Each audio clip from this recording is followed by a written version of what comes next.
근래 안타까운 일은 요즘 어디를 가든지 버릇없는 아이들이 너무 많아졌다는 것입니다. 식당, 마트, 교회, 공원 등 공공장소에서는 어디든지 최소한의 공중도덕조차도 아랑곳하지 않는 버릇없는 아이들이 판을 치고 있습니다. 아이들은 이 나라의 미래를 이끌어갈 주역들이 아닙니까? 그런데도 최소한의 공중 도덕조차 몸에 익히지 못한 아이들이 성인이 되어서 이 나라의 미래를 이끌어갈 주역이 된다는 것은 생각하는 것만으로도 염려스럽지 않을 수가 없습니다. 자기만을 아는 사람들이 자기만을 위해 사느라 서로 가해자인 동시에 피해자가 될 터인데 그때 이 사회의 혼란이 얼마나 가중되겠습니까?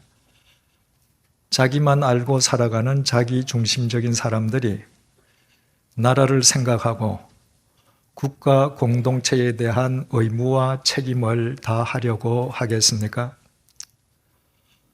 오늘날에도 진정 애국심을 가지고 있는 사람들을 찾아보기 힘든데 그때가 되면 아예 이 사회에서 애국심은 실종되어 버리지 않겠습니까? 버릇없는 아이들에게는 공통점이 있습니다. 버릇없는 아이들은 버릇없는 부모로부터 비롯된다는 것입니다. 버릇없는 부모란 공중도덕에 대해서 둔감하거나 아예 도외시하는 부모입니다. 이 세상에 태어나는 그 어떤 아이도 공중도덕과 예의 범절을 스스로 자율적으로 익히는 아이는 없습니다. 그것은 모두 타율적으로 익히게 되어 있습니다. 따라서 공중도덕과 예의 범절에 관한 한 그 일차적인 책임은 부모에게 있는 것입니다. 따라서 버릇없는 아이들의 잘못은 아이들의 잘못이 아니라 자기 아이를 버릇없이 키우는 버릇없는 부모의 잘못이 되는 것입니다.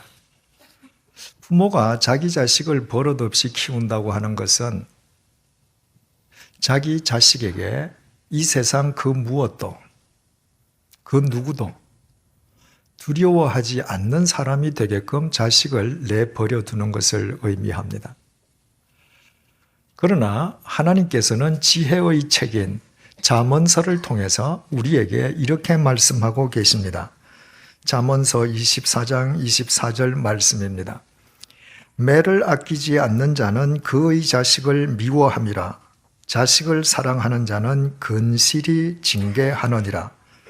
또 잠언서 22장 15절을 통해서 이렇게 말씀하십니다. 아이의 마음에는 미련한 것이 얽혀서나 징계하는 채찍이 이를 멀리 쫓아내느리라. 잠언서 29장 15절을 통해서도 이렇게 말씀하셨습니다. 채찍과 꾸지람이 지혜를 주거늘 임의로 행하게 버려둔 자식은 어미를 욕되게 하느니라. 이것은 옛 서당 훈장의 말이 아닙니다. 오늘날 학교 도덕 교사의 주장인 것도 아닙니다. 사랑이신 하나님의 말씀입니다.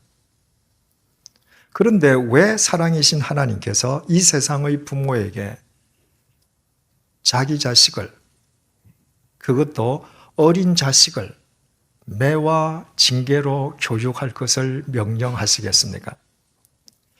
어린아이에게 매와 징계는 두려움의 대상입니다.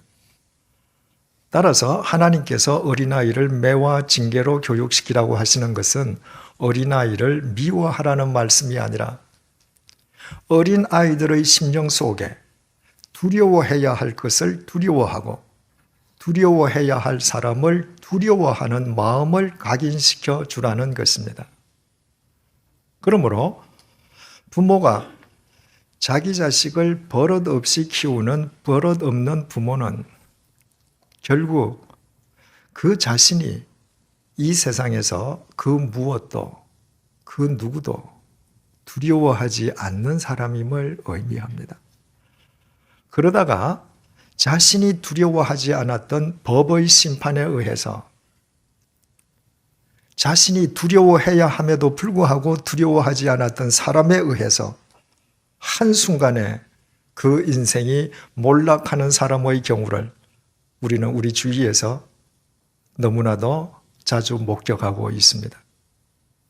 공중도덕 혹은 예의범절이라고 하는 것은 한마디로 표현해서 두려워할 것을 두려워하고 두려워해야 할 사람을 두려워하는 사회적인 합의입니다. 이 사회적인 합의가 존중되는 사회가 바른 사회요, 견고한 사회요, 질서 있는 사회임은 두말할 나위가 없습니다. 신앙도 이와 똑같습니다. 믿음은 두려워할 것을 두려워하고 두려워해야 할 분을 두려워하는 것입니다.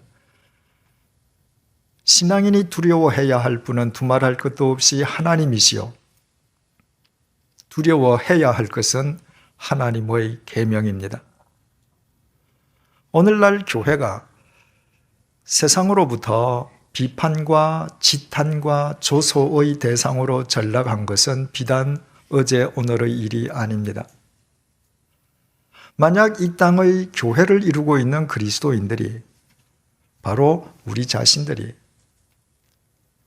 정녕 하나님을 두려워하고 하나님의 계명을 두려워하면서 살아왔다 할지라도 오늘날처럼 교회가 타락하고 부패했겠습니까?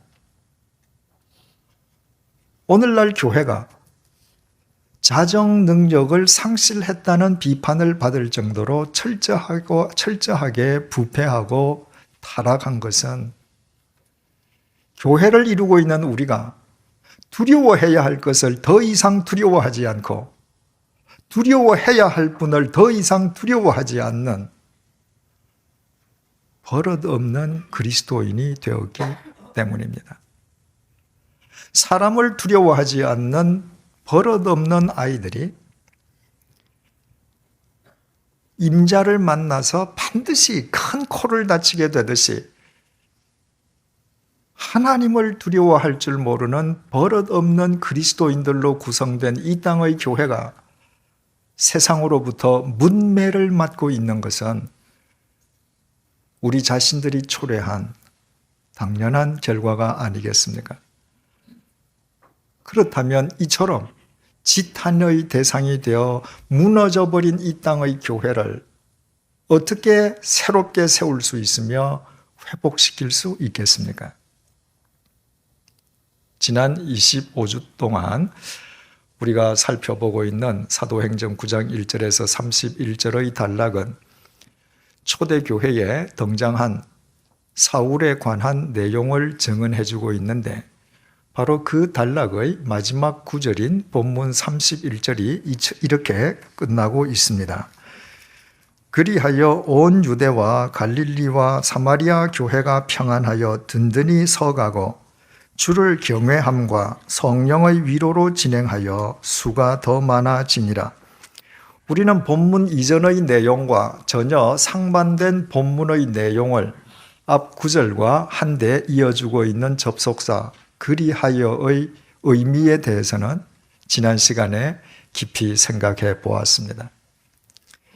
헬라파 유대인들의 집요한 살해 위협을 피해서 고향 다소로 피신할 수밖에 없었던 사울의 개인적인 상황과는 달리 온 유대와 갈릴리와 사마리아에 퍼져 있던 교회는 날로 평안 속에서 견고해지고 그 수가 더 많아졌습니다. 유대인들의 위협과 박해 속에서도 교회가 위협을 당하기는커녕 더 안정되고 더 견고해지고 더 확장될 수 있었던 까닭은 주를 경외함과 성령의 위로로 인함이었다고 본문이 밝혀주고 있습니다. 위로라는 단어 앞에 작은 숫자 2가 붙어 있습니다. 그래서 아래쪽 주난 2번을 보면 혹은 후원으로 이렇게 기록이 되어 있습니다. 성령의 위로란 성령의 후원을 의미한다는 말입니다. 이것은 너무나 당연한 일 아니겠습니까? 성령님은 천지를 창조하신 하나님의 영이십니다.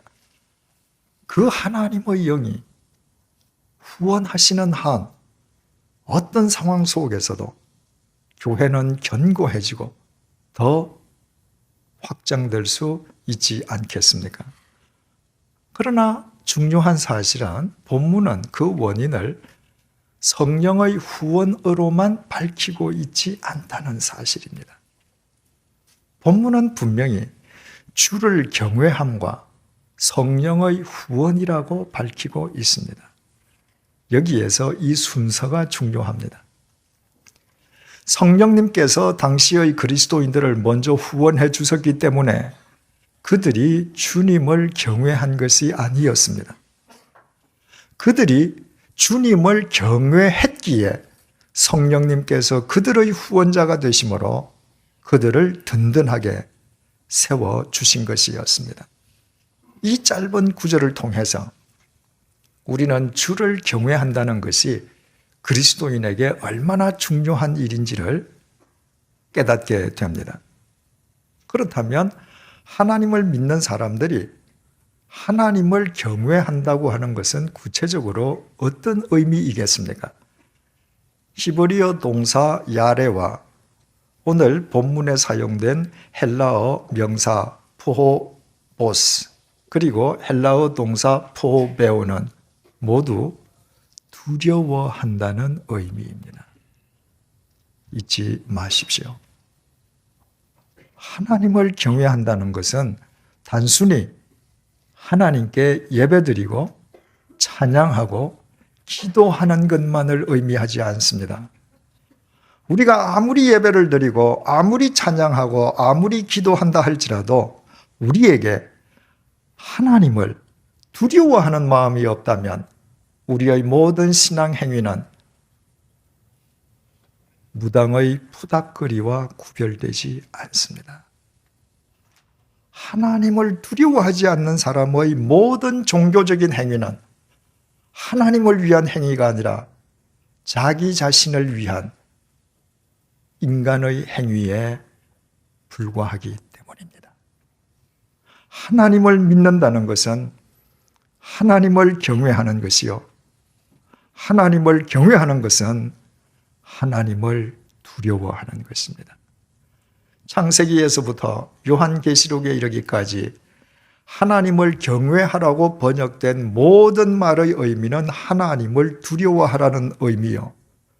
성경에 기록된 하나님을 두려워하라는 모든 단어는 하나님을 경외하라는 의미입니다. 똑같은 히브리어 동사와 헬라어 동사를 우리말 성경이 때로는 경외하라, 때로는 두려워하라고 표현했기 때문입니다. 우리말 두려워하다의 한자식 표현이 경외하다입니다. 하나님을 두려워할 때에만 우리의 모든 신앙 행위는 우리 자신을 위한 인간의 행위로 끝나는 것이 아니라 하나님을 위한 자기 부인으로 비로소 연결되게 됩니다. 왜 하나님을 믿는다는 것은 하나님을 두려워하는 것이겠습니까?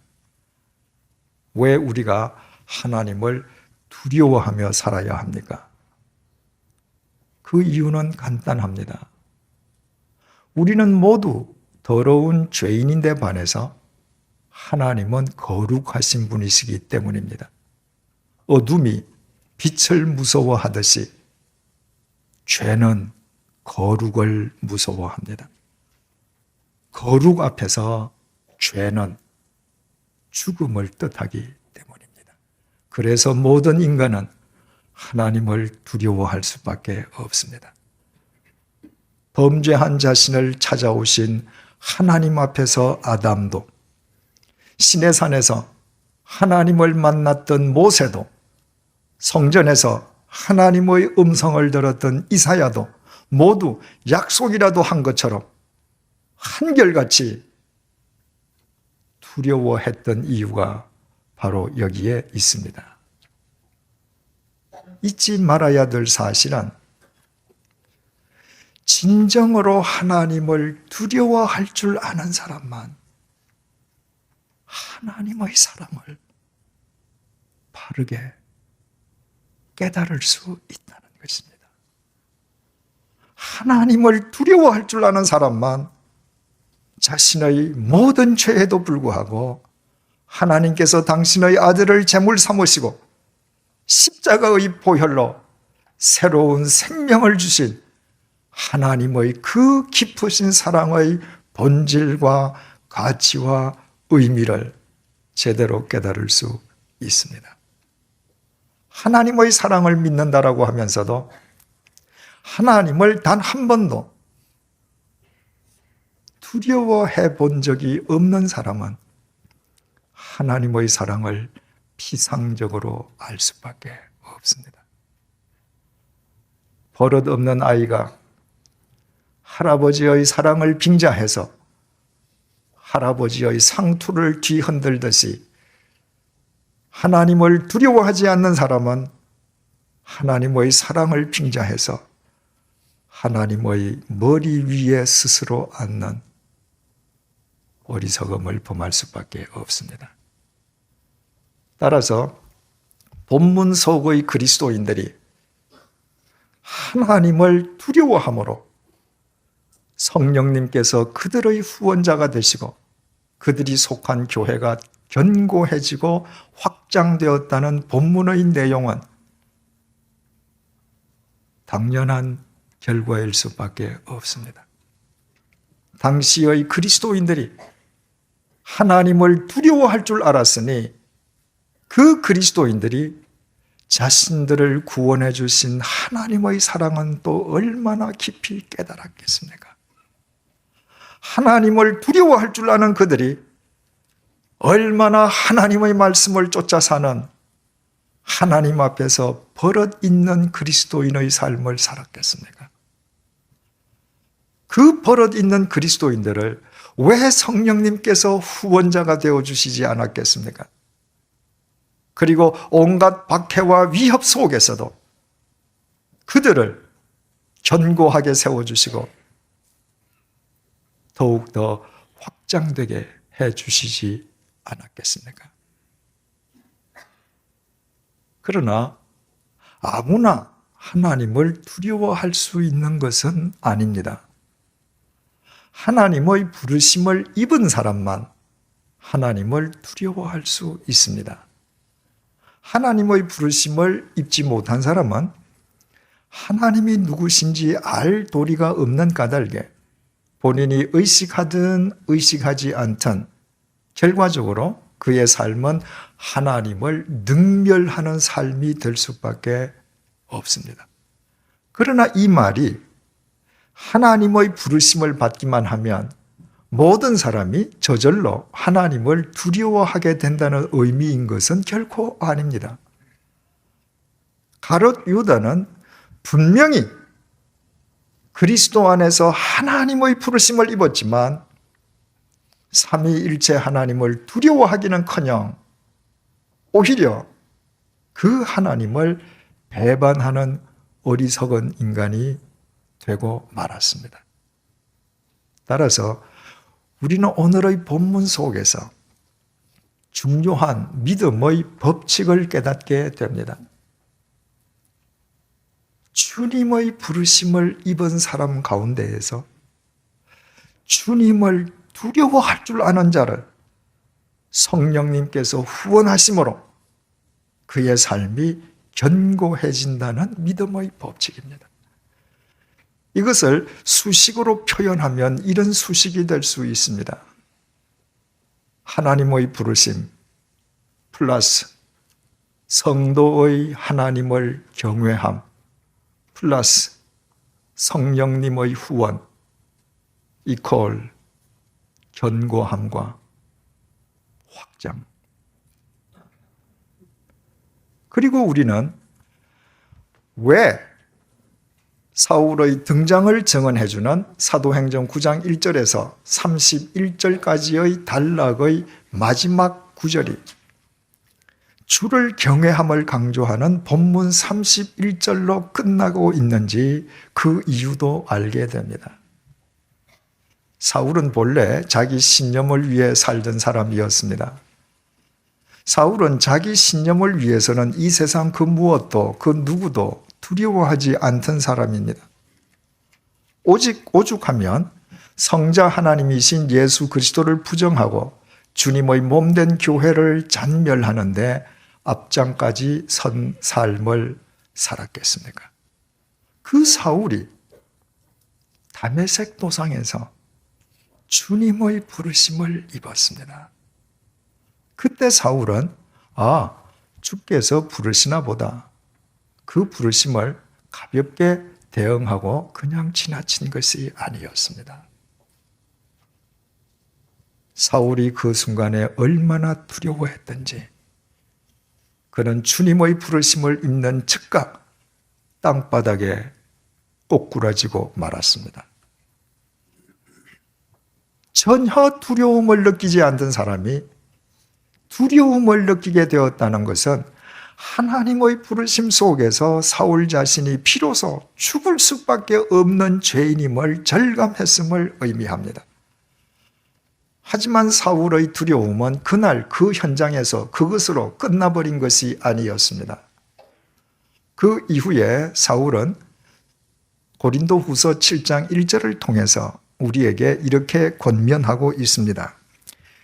그런즉 사랑하는 자들아, 이 약속을 가진 우리는 하나님을 두려워하는 가운데에서 거룩함을 이루어 육과 영의 온갖 더러운 것에서 자신을 깨끗하게 하자. 무슨 말입니까? 오직 하나님을 두려워할 줄 아는 사람만 영육간에 자기 자신을 깨끗하게 하면서 거룩한 삶을 추구할 수 있다는 것입니다. 그렇지 않습니까? 하나님을 두려워하지 않는 사람이라면 하나님을 믿더라도 자기 편한 대로 믿고 자기 마음대로 살면 그만이지 왜 굳이 자기를 부인해가면서까지 말씀 속에서 성화를 추구해야 할 필요를 느끼겠습니까? 사울이 이 말을 했다고 하는 것은 그 자신이 일평생 하나님에 대한 거룩한 두려움 속에서 성화의 길을 완성할 수 있었음을 의미하는 것입니다.